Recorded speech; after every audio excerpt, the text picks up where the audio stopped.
Ngiti niya po. Ngiting tagumpay. Sino? Vincent. Side view.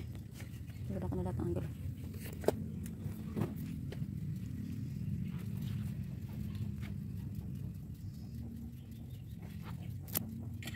Saan tunog yun?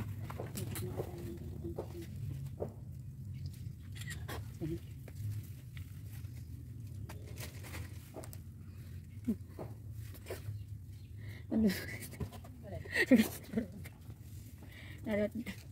Ano pa tayo?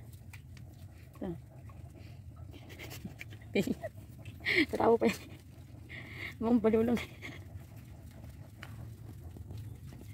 Alam ko meron yung dito. Pangit niya. Andin din naman. Ano to tayo? Tignan mo tayo.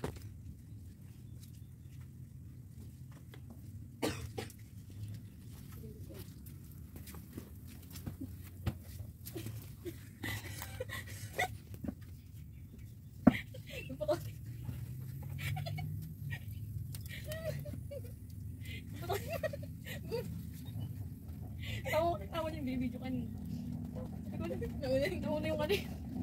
Siguro, di ba didikit siya? Siguro gumano. Inuna niya yung ano niya. Tawa ko na tayo. Siguro. Makatay? Hanap ng section sa Lunes. Sabay na tayo. Ano? Sama kaya ako. Tinder din yun si Shana. Baka sa Lunes na din yun. Di ba kami mga nakapos? Lahat naman yun. Sama nga Kasi nung pumunta nga ako doon, sabi next week po, nung Friday, di ba nagpunta ako doon?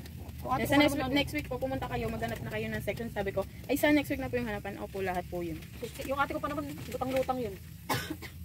Sabay ako. Nakaraan, nagtawag yung teacher na ano eh, susukatan ng ganito ng mga bata. Wala na. Kinansel? Kinansel? Binago, Gamit na lang daw yata. At kasi babaguhin pa nila yung uniform. Hindi, libreng uniform. Mahirapan sila kasi ano eh, maraming estudyante. Uy, saan ba nakatapag dito eh? Sa'yo. Babaguhin daw yung uniform eh. Yung sa bago nga nakita ko eh, kulay blue pa din kasi may stripe.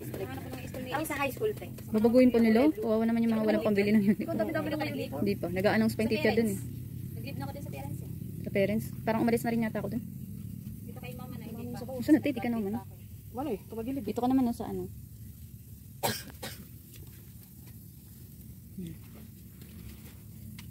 Mabilis lang ako. Doon ako pakakulo niya. Di ba naman yung napita tayo niyan? Nasa'yo. Ay, nakita nila. Meron ako bago ito. Pakulay na balat. Ganyan. Kuhanin ko na yung bigay ka mama. Iiwan ko to. Kumila ko ng ganito. Hindi ganito yung nabili natin. Medyo orange-orange. Nagtry ko lang yan ay no. Na isa wala. Ganda Kasi grade. nalililisan eh. Nagtry ko lang dito. Ganda grade. May grade din ata akong binili. Bibigay ko kasi yung kay mama. Dungis eh no? Pang manicure ni mama. Puro white sando nga susuotin ko.